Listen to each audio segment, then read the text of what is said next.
मुंबई, पुणे और अहमदनगर से लेकर बीड तक मराठा आरक्षण की आग। 12 दिनों में महाराष्ट्र में गई 19 की जान। महाराष्ट्र सरकार ने मराठा आंदोलन में हुई मौतों का आंकड़ा एकत्रित किया है। आंकड़ों से पता चला है कि 20 अक्टूबर से 1 नवंबर तक 12 दिनों की अवधि में मराठा आरक्षण के चलते 19 लोगों की मौत हुई है। 20 अक्टूबर को ही महाराष्ट्र में आरक्षण आंदोलन की हिंसा भड़की थी। सीआरपीसी की धारा 41 के तहत 186 आरोपी व्यक्तियों को नोटिस जारी किए गए हैं।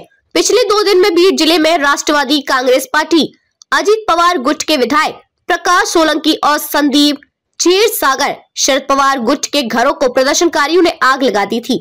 छत्रपति संभाजीनगर जिले में प्रदर्शनकारियों ने सत्तारूढ़ भारतीय जनता पार्टी के एक विधायक के कार्यालय में तोड़फोड़ की थी।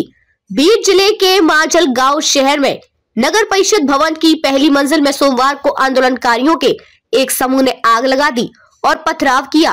सीआरपीसी दंड प्रक्रिया संहिता की धारा 144 के तहत बीड जिले में निषेधाज्ञा लागू कर दी गई है। बीड में आरएएफ तैनात सेठ ने दक्षिण मुंबई में राज्य पुलिस मुख्यालय में मीडिया कर्मियों को बताया कि किसी भी अप्रिय घटना से बचने के लिए बीड जिले में रैपिड एक्शन फोर्स की एक कंपनी तैनात की गई है और छत्रपति संभाजीनगर, ग्रामीण, जालना और बीड में इंटरनेट सेवाएं निलंबित कर दी गई हैं।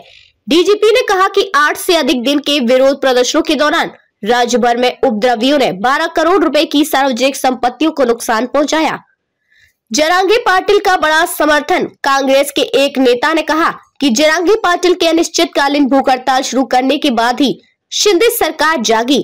जब जरांगे पाटिल की हालत बिगड़ गई सितंबर में पहले उपवास के दौरान, तो शिंदे अपने गांव पहुंचे और उन्हें आश्वासन दिया कि आरक्षण को लेकर विवाद 40 दिनों में हल हो जाएगा। शिंदे जानते थे कि आरक्षण देना संभव नहीं है और वह आंदोलनकारी मराठाओं को झूठी उम्मीदें दे रहे थे। नेता ने कहा कि जबकि सरकार कोई समाधान निकालने में असमर्थ थी, जरांगे पाटिल के लिए समर्थन बढ़ रहा था और उनके कई समर्थकों ने आत्महत्या कर ली जब उन्हें लगा कि उन्हें कोटा नहीं मिलेगा। एनसीपी के एकनाथ शिंदे को खरी एनसीपी के एक वरिष्ठ नेता ने कहा कि सरकार के अनुचित तरीके से काम करने के कारण महाराष्ट्र एक अभूतपूर्व स्थिति का सामना कर रहा है। उन्होंने कहा कि ऐसा लगता है कि नीतिगत पक्षाघात हो गया है और इसके परिणाम स्वरूप न तो मुख्यमंत्री और न ही उप मुख्यमंत्री प्राथमिकता के आधार पर निर्णय लेने के इच्छुक है। मेरी राय में जब सुप्रीम कोर्ट ने 5 मई 2021 को आरक्षण के लिए हमारी याचिका खारिज कर दी, तो हमें एक नई कार्य योजना पर काम करना चाहिए था।